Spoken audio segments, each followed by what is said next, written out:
Bonjour à tous et à toutes, je suis Louise Michaud, directrice du département architecture et aménagement de l'espace de l'IPE Boris Cyrulnik.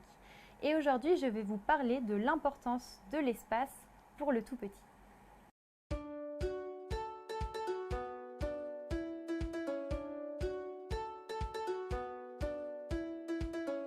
L'environnement du bébé est un thème qui interroge, qui intéresse, et nous n'avons de cesse d'insister sur l'importance de celui-ci pour le développement du tout petit.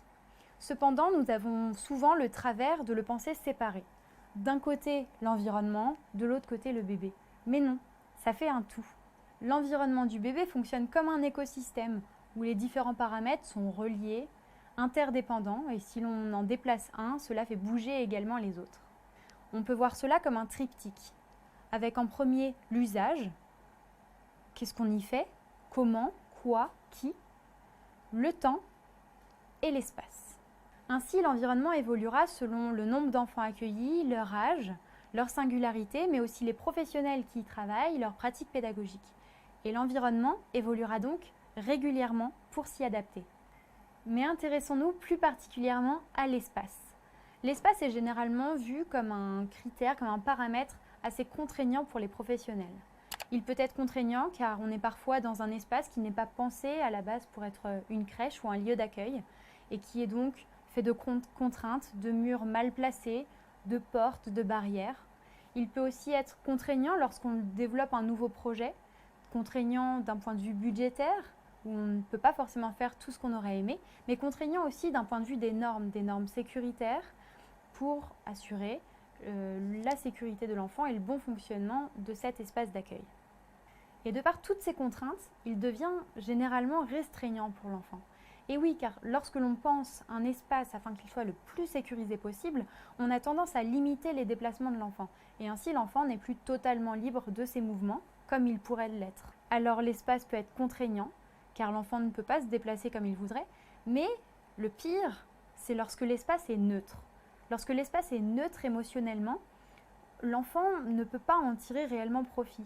Cet environnement, cet espace, lorsqu'il sera exploré, ne lui apportera pas nécessairement, pas forcément de plaisir de l'exploration. Et là, ça devient embêtant. Ça devient embêtant car lorsque l'on n'a pas ce plaisir de la découverte, de l'exploration, eh bien, on ne peut pas maintenir la curiosité naturelle de l'enfant. Proposer un espace neutre à l'enfant peut être délétère pour son développement.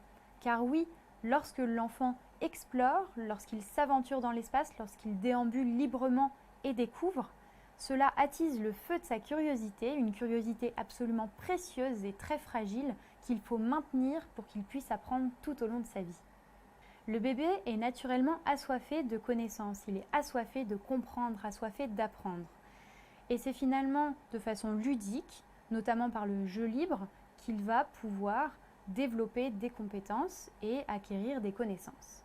Et comme le bébé lionceau dans la savane, qui en jouant avec ses frères développe ses compétences de chasseur, agile, malin, réactif, va pouvoir survivre grâce à cela, eh bien notre bébé, il a besoin d'apprendre en permanence et de comprendre le monde qui l'entoure pour pouvoir vivre.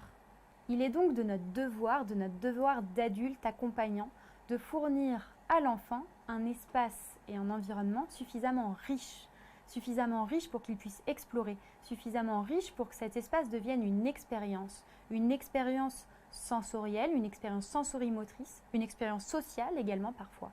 Et pour cela, on peut jouer avec différents paramètres. On peut jouer avec la couleur, avec des différences de volume, des différences de hauteur sous plafond, des différences de matière, de température. Et cela va attirer l'enfant.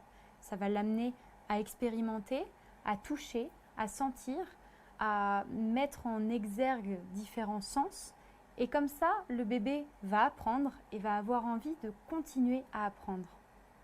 Car la dopamine, l'hormone sécrétée par le cerveau lorsque le bébé explore, lorsqu'il apprend, elle est responsable du plaisir, elle est responsable de cette sensation de plaisir, mais aussi et surtout de l'addiction.